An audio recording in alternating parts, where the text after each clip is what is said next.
Fala, gente, beleza? Aqui quem fala é o professor Bruno Baraldo, de matemática aqui do Fênix. Nessa aula a gente vai falar de um dos conteúdos mais importantes para a prova do Enem do próximo fim de semana, que é geometria plana. Lembra que geometria aparece em todas as áreas da matemática, porque pode ter probabilidade com geometria, análise combinatória com geometria e aí vai. Então tem que olhar para certos tópicos da geometria plana. Nessa aula vamos falar principalmente de unidades de medida, escalas e áreas, que é o conteúdo favorito das provas. Então acompanha comigo e vamos dar-lhe, valeu? Vamos lá, gente, falando então de tópicos de geometria plana, como eu disse para vocês, um dos conteúdos mais importantes para a prova do Enem. Eu elenquei aqui alguns tópicos para vocês darem uma olhadinha e relembrarem, porque são coisas clássicas que vão aparecer tanto na competência 2 quanto na competência 3 da prova. Então, primeiro, a parte de grandezas e unidades de medida. Isso inclui unidades de comprimento, metro, centímetro, decímetro, quilômetro e assim por diante. Eles podem, inclusive, falar em pés, falar em jardas, falar em polegadas nessa parte sobre comprimentos, mas também as unidades de medida que envolvem área, metro quadrado, quilômetro quadrado, hectare, ou, por exemplo, as unidades de medida que envolvem volume. Vamos falar em metro cúbico, vamos falar em decímetro cúbico, vamos falar em litros e assim por diante. Já vamos fazer um exemplo disso. Depois, vai cair escalas na tua prova. Onde? Na habilidade 11. Aliás, essa daqui é a habilidade 10 da prova e essa daqui é a habilidade 11.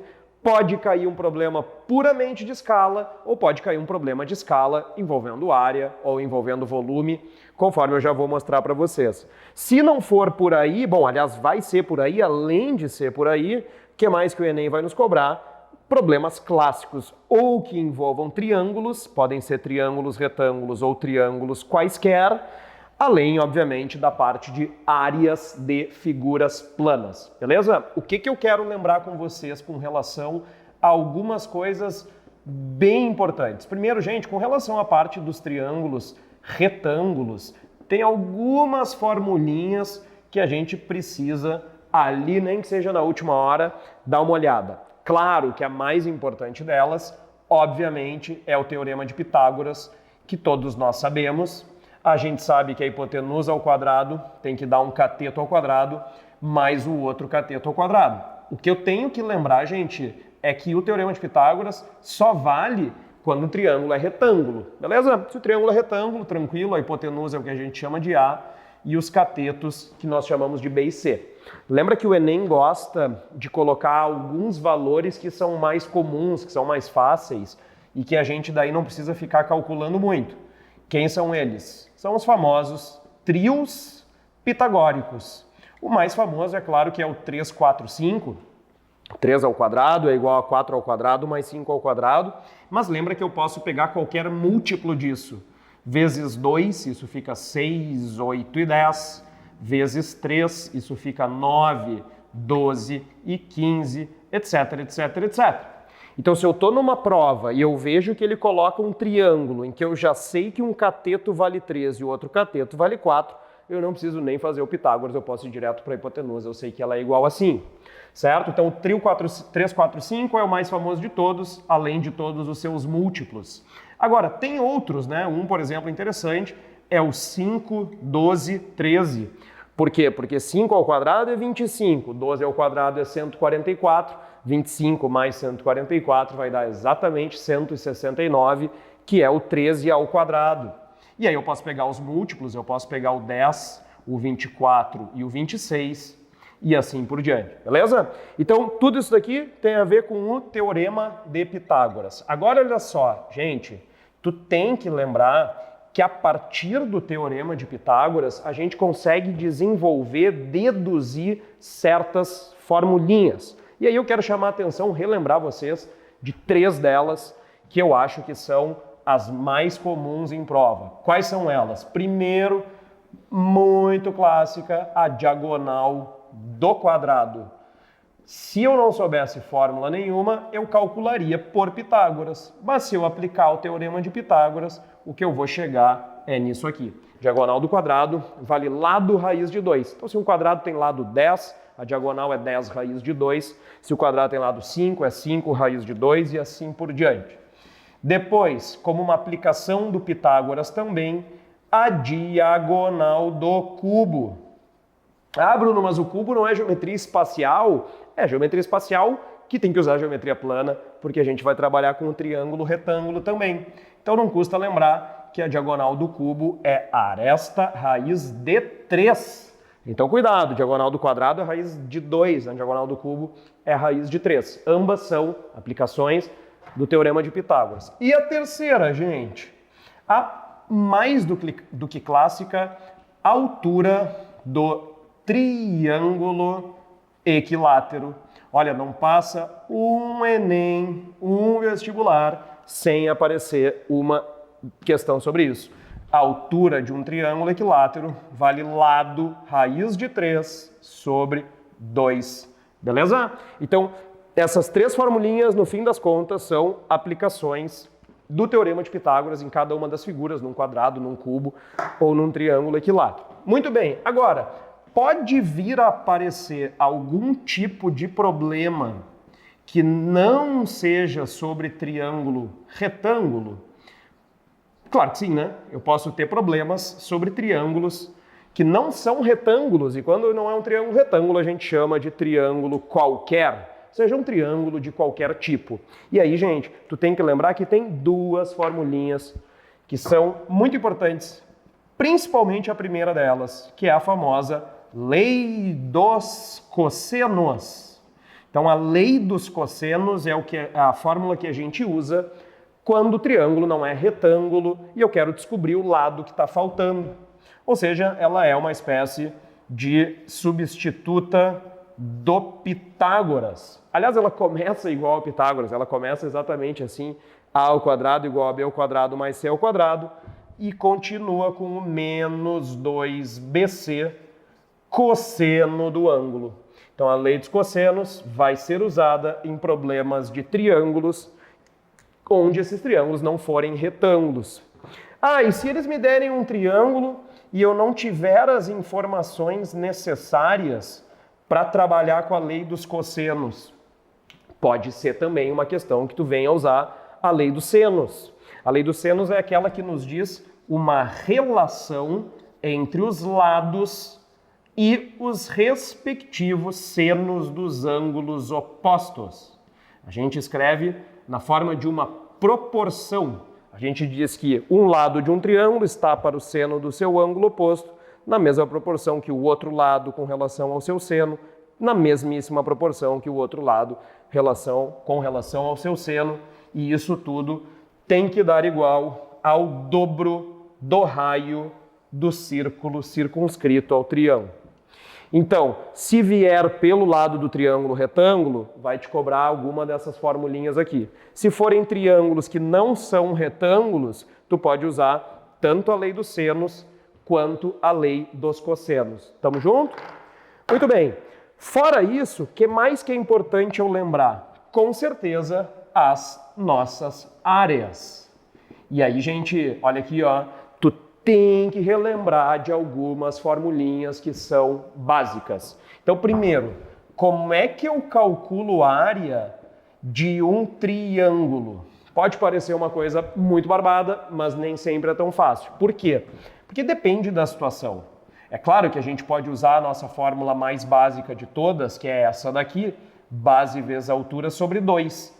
Porém, numa situação em que eu não sei quem é a base ou não sei quem é a altura, pode ser que eu precise usar outra expressão. E aí a mais comum é essa daqui.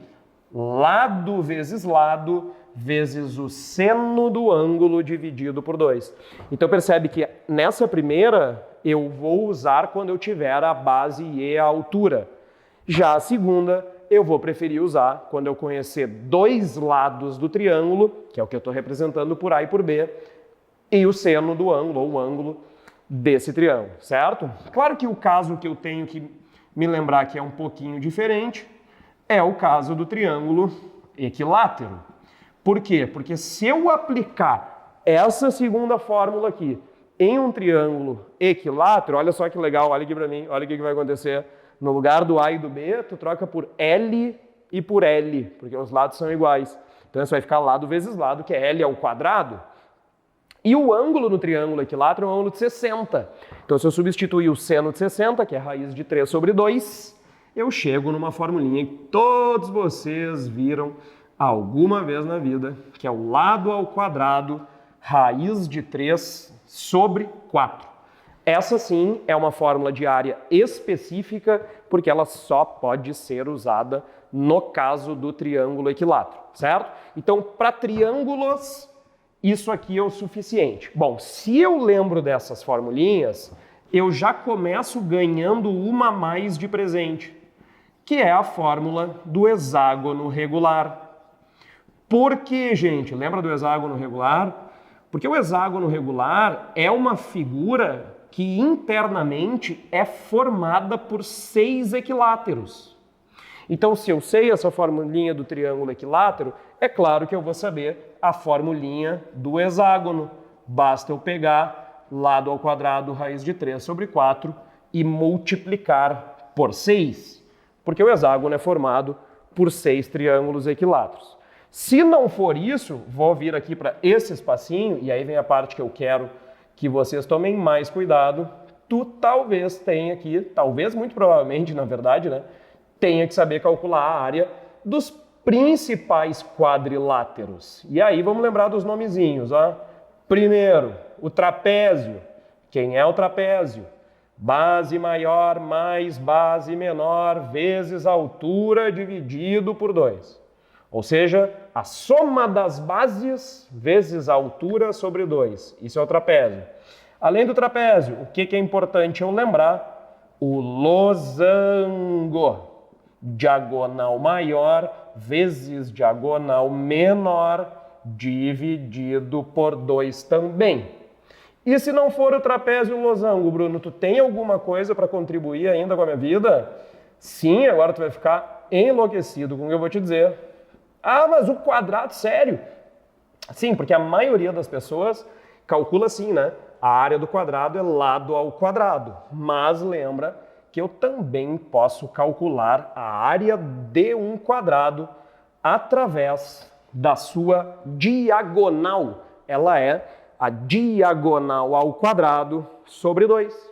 Por quê? Porque é uma aplicação da fórmula do losango. Afinal de contas, o quadrado é um losango. Então, se eu fizer d vezes d, no caso do quadrado, as diagonais são iguais, né?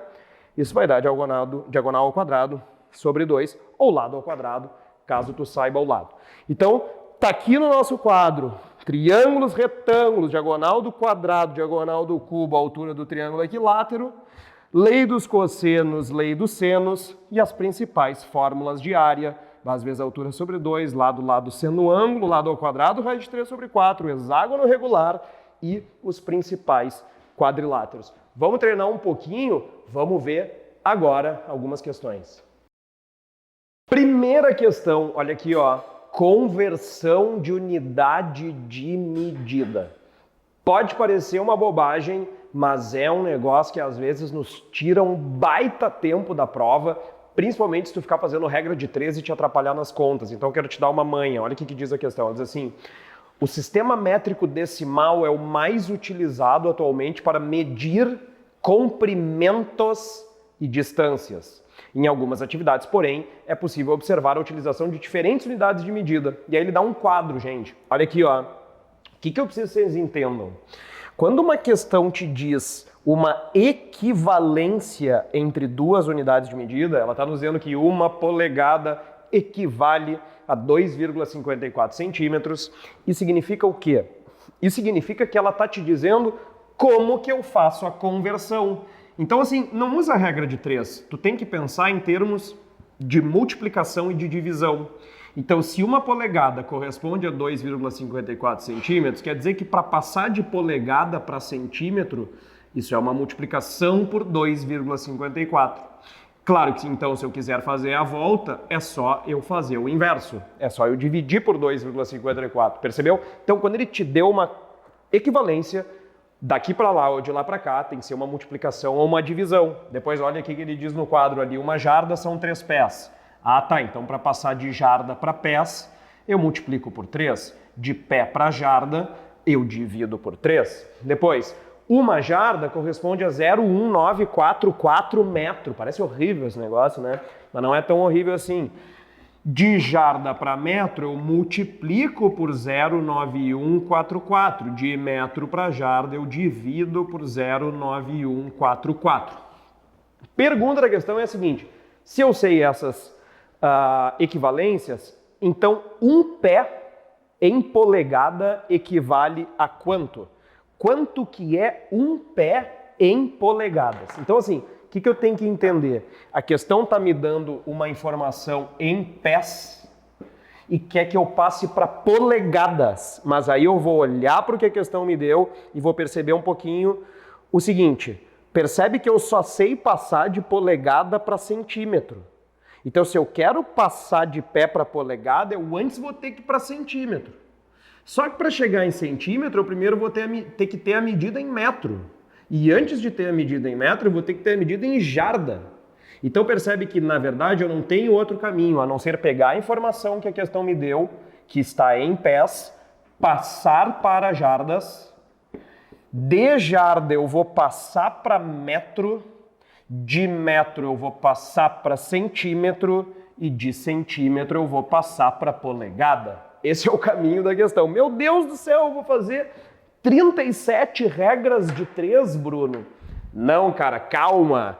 Por quê? De pé para jarda, olha aqui para o esquema, como é que eu passo de pé para jarda? De pé para jarda é só dividir por 3. Depois, de jarda para metro, gente, como é que eu passo de jarda para metro? Tá aqui, é só eu multiplicar por 0,9144. Ah, mas aí eu tenho que passar de metro para centímetro, ele não me deu isso. Sim, mas esse tu sabe de cor. De metro para centímetro é só multiplicar por 100. E depois, de centímetro para polegada, que é a última delas, é só dividir por 2,54. Então, ao invés de eu fazer cada uma dessas transformações de uma vez, com uma regra de 3, eu vou fazer tudo de uma vez só. O que eu faço? Eu pego o um pé, que é o que a questão me pediu, e eu vou fazer tanto as multiplicações quanto as divisões todas juntas. Vou primeiro multiplicar, primeiro por 0,9144 e por 100, e depois eu sei que eu tenho que dividir por 3, e aqui embaixo também tem que constar essa divisão por 2,54. Então, quando eu faço essas duas multiplicações, essas duas divisões, eu já estou calculando tudo de uma vez só, beleza? Então percebe o seguinte, 1 vezes 0,9144 fica 0,9144. Quando eu multiplico por 100, a vírgula anda duas vezes, portanto 91,44. Já aqui embaixo não tem muito o que fazer, eu tenho que multiplicar, 3 vezes 2 daria 6, e 3 vezes 0,54 é 1,62. Então isso aqui deu 7,62. E a divisão de 91,44 por 7, se tu olhar para as alternativas, a única que faz sentido é 12. Portanto, olha que incrível, gente. Um pé corresponde a 12 polegadas. Ou seja, isso aqui é uma questão da habilidade 10, conversão de unidade de medida, vai aparecer na tua prova. O que mais vai aparecer na minha prova? Vai aparecer isso aqui. 1,58. Agora, olha só, questão de escala. Escala é uma questão certa e eu separei um exemplo para mostrar aqui para vocês que é de escala com volume. O que a questão diz? Ela fala o seguinte: em uma de suas viagens, um turista comprou uma lembrança de um dos monumentos que visitou. Na base do objeto, há informações dizendo que se trata de uma peça em escala 1:400 e que o seu volume, ou seja, o volume do objeto, da miniatura desse monumento, é de 25 centímetros cúbicos. Pergunta: qual é o volume do monumento original? Então, olha só, o que eu tenho que entender? Primeiro, imagina que tu comprou um objeto em miniatura. Gente, vocês perceberam que a questão não me deu a forma desse objeto. Se ela não me deu a forma do objeto, eu vou inventar uma forma. Eu vou pensar, por exemplo, já falando de geometria espacial, em um paralelepípedo. Agora, o que eu sei sobre esse objeto? Eu sei que o volume dele é de 25 centímetros cúbicos. Então, se o volume tem que dar 25, eu vou inventar um exemplo de números para que feche o 25. Por exemplo, vamos imaginar que isso aqui seja 1 centímetro, o outro também seja 1 centímetro, a profundidade, e a altura seja de 25 centímetros. Por quê? Porque se eu multiplicar 1 por 25, vai dar justamente o volume, que é de 25 centímetros cúbicos. Tudo bem? Então, assim, eu estou fazendo com valores hipotéticos. Eu poderia fazer com outros valores que ia dar no mesmo. Agora, olha só, o que eu quero lembrar com vocês. Gente, a questão me disse que a escala utilizada é 1 para 400. Pergunta, o que isso quer dizer? O que quer dizer que a escala é 1 para 400? Aqui que eu vejo que a galera tem dificuldade na hora de fazer a interpretação da informação. O que eu tenho que entender, gente, é que se a escala é 1 para 400, então o objeto real tem que ter medidas de comprimento, não é de volume, de comprimento, 400 vezes maiores do que eram as medidas no objeto miniatura. Então, 1 para 400 significa que o objeto real é 400 vezes maior. Por isso que eu inventei esses 3 valores, porque agora eu vou multiplicar por 400. Então, no mundo real, isso aqui é 1 vezes 400, que é 400. O outro também é 1 vezes 400, que é 400. E 25 vezes 400 vai dar 10.000. Pronto, então para que eu uso a escala? Eu uso a escala para descobrir os tamanhos reais. Por quê? Porque agora eu posso cortar 2 zeros de todo mundo, ou seja, vou passar tudo para metro, 4 metros, 4 metros e 10 metros. E aí com essas 3 medidas eu posso calcular o que a questão me pediu, que é o volume do objeto real. E aí, já aproveitamos e adiantamos a nossa geometria espacial. Lembra que o volume é a multiplicação dessas 3 coisas. 4 vezes 4, que é 16 vezes 10, ficou 160 metros cúbicos, que é o quê? Faltou um zero aqui, não faltou um zero. 16 vezes 100, perdão, faltou um zerinho. 1.600 metros cúbicos, agora sim, né, cara? Que é o que está escrito ali na letra C, beleza? 4 vezes 4 vezes 100. Foi? Então assim, ó, vai cair escala? Vai cair escala. Se não for escala, vai ser a medida de uma área. Então vamos olhar mais uma que diz a questão para nós. Ela diz, deixa eu só apagar para a gente ter um espacinho. Ela diz o seguinte, pergunta, um senhor pai de 2 filhos deseja comprar 2 terrenos com áreas de mesma medida. Olha ali para a figura que a questão te deu. São 2 figuras de formatos diferentes, mas a questão já está dizendo que elas têm as mesmas áreas. Eu já vou deixar o desenho. Olha só, a primeira delas é um retângulo. A base desse retângulo é x mais 7 e a altura vale x. Agora, olha para aquela segunda figura. Olha que figura estranha, cara. Ela tem um formato estranhíssimo, ela tem um formato tipo esse, ela é um quadrilátero. Ela tem 4 lados e as medidas são 15, 15, 21 e 3. Esse 15 que está aqui, esse 15 que está ali, esse 21 e esse 3.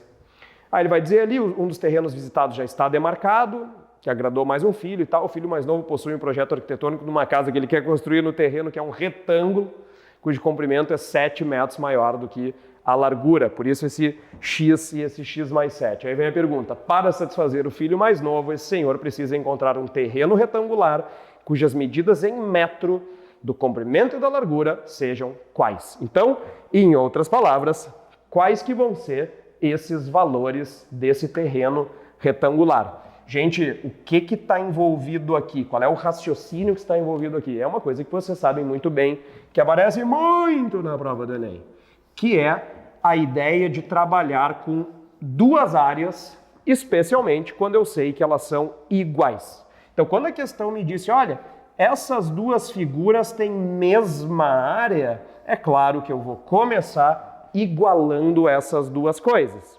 Só que aí vem o desafio. Por quê? Porque essa primeira figura aqui é mais tranquila, né?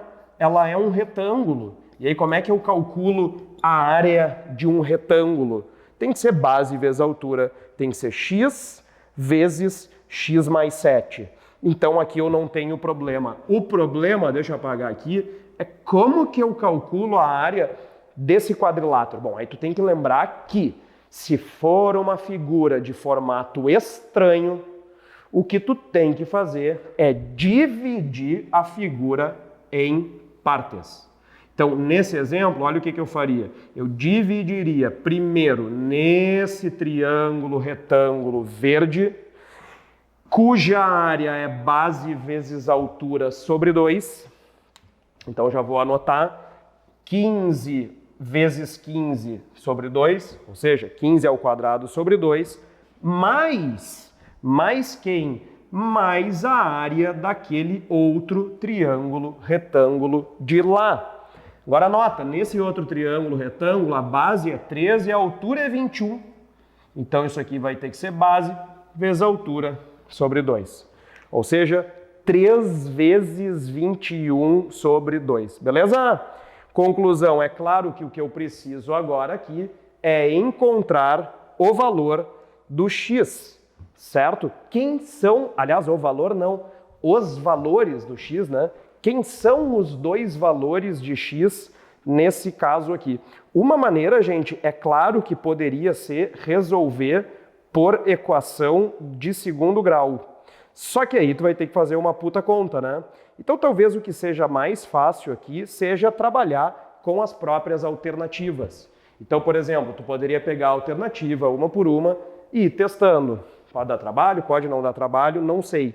A minha sugestão é que pegasse primeiro os números inteiros, né? Então, por exemplo, eu pularia a letra A e olharia, por exemplo, a letra B. Então, se eu pegar a letra B, ó, isso aqui fica 9, isso aqui fica 9 mais 7, 9 mais 7 é 16, e 9 vezes 16 dá 144.